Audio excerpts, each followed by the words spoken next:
जय हिंद। देखो, पीएम मोदी ने इनागुरेट कर दिया है नोएडा इंटरनेशनल एयरपोर्ट को सैटरडे, यानी कि अब मैं जो वीडियो ये अपलोड कर रहा हूँ उसका कुछ 2-3 दिन पहले ये नोएडा का इंटरनेशनल एयरपोर्ट पीएम मोदी के द्वारा एंड यूपी के CM Yogi Adityanath and other जो भी ऑफिशियल्स वगैरह थे उनके द्वारा इनागुरेट किया गया है। पीएम मोदी के द्वारा बताया जा रहा है कि ये जो नोएडा इंटरनेशनल एयरपोर्ट है ये यूपी के इकोनॉमी के लिए एक बूस्टर की तरह काम करेगा एंड इंडियन इकोनॉमी में भी पैसा डाल के देगा, जो कि ऑब्वियसली बात सही भी है। आज इसको हम देखने वाले हैं भाई कि नोएडा एयरपोर्ट क्या फायदा देने वाला है, यूटिलिटी इंडिया को कितना मिलने वाला है इकोनॉमी के पर्सपेक्टिव से अगर देखोगे तो। देखो, अगर तुम गूगल मैप पर जाओगे and Noida international airport search करोगे तो तुमको ये Noida international airport west UP की डायरेक्शन में मिल जाएगा एंड उसका ब्रीफ मैप कुछ ऐसा है। खैर, इंटरनेशनल एयरपोर्ट और कोई भी एयरपोर्ट का 100% तुमको डेटा गूगल मैप पर नहीं मिलेगा। कुछ जगह सीक्रेट होती है एंड गवर्नमेंट उसको परमिशन नहीं देता है कि तुम मैप में उसको दिखा सको, लेकिन एक ओवरऑल आइडिया मिल जाता है कि हाँ, उसका स्ट्रक्चर कुछ ऐसा है। यहाँ पर तुम देख सकते हो पहले फेज में जो नोएडा का इंटरनेशनल एयरपोर्ट का जो रनवे है ये खुल चुका है एंड इसका अगर तुम लेंथ देखोगे तो लगभग 3.9 किलोमीटर का है। एक बहुत बड़ी रनवे है, क्योंकि अगर स्टैंडर्ड को देखोगे तो 3 किलोमीटर से ऊपर जो भी रनवे है ये इंटरनेशनल एयरपोर्ट के लिए यूज हो सकता है and for that reason 3.9 kilometre is पास एंड ये इंटरनेशनल एयरपोर्ट के लिए सिलेक्ट हो जाता है। खैर, ये तो अभी बना नहीं है पूरा, अभी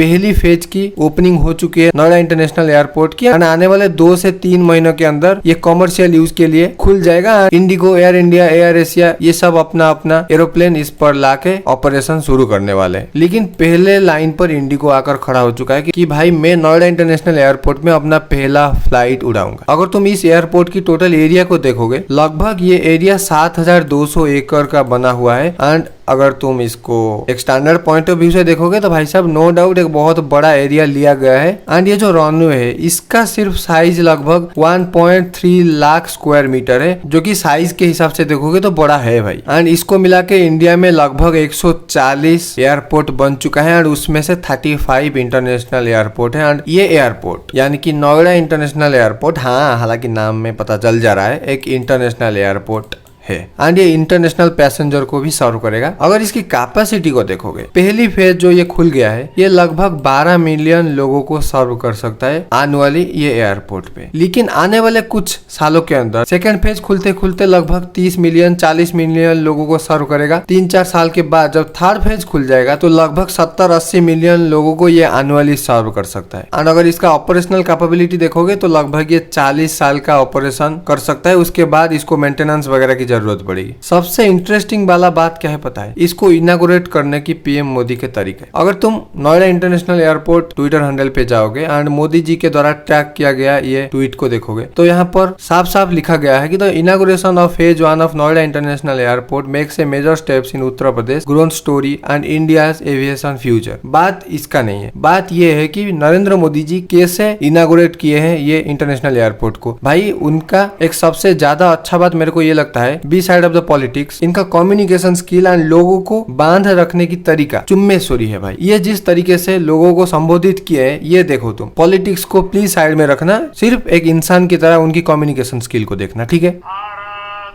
माता की। उद्घाटन हो गया, उद्घाटन हो गया नहीं, अभी आधा काम हुआ है। मैंने सिर्फ वो पर्दा हटाया है, लेकिन मैं आज चाहता हूं इस एयरपोर्ट का उद्घाटन यहां जो भी उपस्थित है आप सब करें।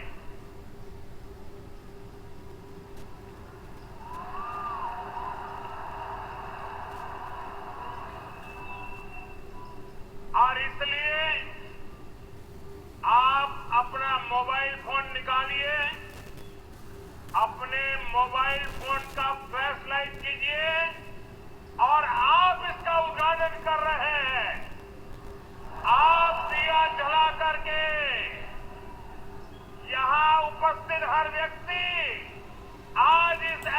और यहाँ पर तुम देख सकते हो मोदी जी के कहने के बाद सब कोई अपना अपना फोन वगैरह निकाल के मोदी जी जैसे बोले उस तरीके से इशारे वगैरह करके ये इनागुरेशन में पार्ट लिए। एंड इससे होता क्या है कि लोगों को ये फील होता है, एक साइकोलॉजिकली पॉइंट ऑफ व्यू भी यहाँ पर आ जाता है कि हमको मोदी जी यानी कि हमारे प्राइम मिनिस्टर उनके हिसाब से उनके इक्वल देखते हैं, ना कि हम छोटे हैं या बड़े हैं। पार्टिसिपेट करवाते हैं हर एक काम में। इसके वजह से मोदी जी के साथ कनेक्शन एक बैठ जाता है कुछ लोगों का। तुम देख सकते हो पूरा एकदम डाई हार्ट फैन होते हैं। पॉलिटिक्स को प्लीज साइड में रखना, सिर्फ उनका कम्युनिकेशन स्टाइल को देखो। सिर्फ मैं कोई बीजेपी का ऐसे कट्टर फैन वगैरह नहीं हूँ, ठीक है, देश के लिए जो भी कर रहा है वो हमारा अच्छा नेता है। एंड ये वीडियो जो भी पूरा 33 मिनट का है, तुम ट्विटर पे जाकर आराम से देख सकते हो। समरी यही है कि ये जो कमर्शियल फ्लाइट वगैरह चलने वाला है उसके ऊपर मोदी जी बात किए हैं। इंटरनेशनल एयरपोर्ट कैसे देश को फायदा देने वाला है उसके ऊपर बात किया गया है, एंड जिसके बारे में हम इस वीडियो में बात कर रहे हैं। एंड अगर एक बार ये इंटरनेशनल एयरपोर्ट सक्सेसफुली रन हो गया एंड उसमें लोग आने जाने लगे तो लगभग 5-6 शहरों को ये फायदा देने वाला है आसपास का। अगर तुम मैप में देखोगे इसके आसपास का, ये इकोनॉमिकली डेवलप हो जाएंगे। क्यों हो जाएंगे सबको पता है भाई। अगर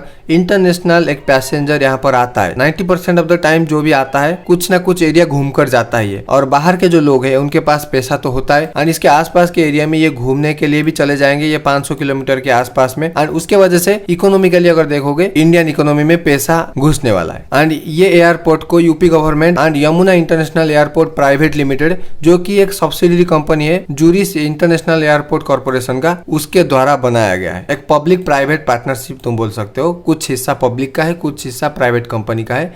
इन दोनों ने मिलकर इसको बनाया है। एंड नोएडा इंटरनेशनल एयरपोर्ट के बाद गवर्नमेंट का प्लान नेक्स्ट 100 एयरपोर्ट इंडिया में बनाना है। खैर अभी तो 140 है, इसको 240 तक लेके जाने का प्लान है। और उसके वजह से गवर्नमेंट ने लगभग 30,000 करोड़ का एक सब्सिडी अमाउंट अनाउंसमेंट किया है, जिसमें सब्सिडी वगैरह कंपनियों को दिया जाएगा, टैक्स माफ किया जाएगा, जिसकी वजह से एयरपोर्ट का नंबर बढ़े एंड इंडियन एविएशन इंडस्ट्री और भी ज़्यादा बढ़ा हो। एंड ये जो नोएडा इंटरनेशनल एयरपोर्ट है इसके अंदर लगभग 40 एकड़ का एक सेपरेट जगह भी एलोकेट किया गया है, जहां पर MRO फैसिलिटी होने वाला है। एंड MRO फैसिलिटी क्या है भाई साहब?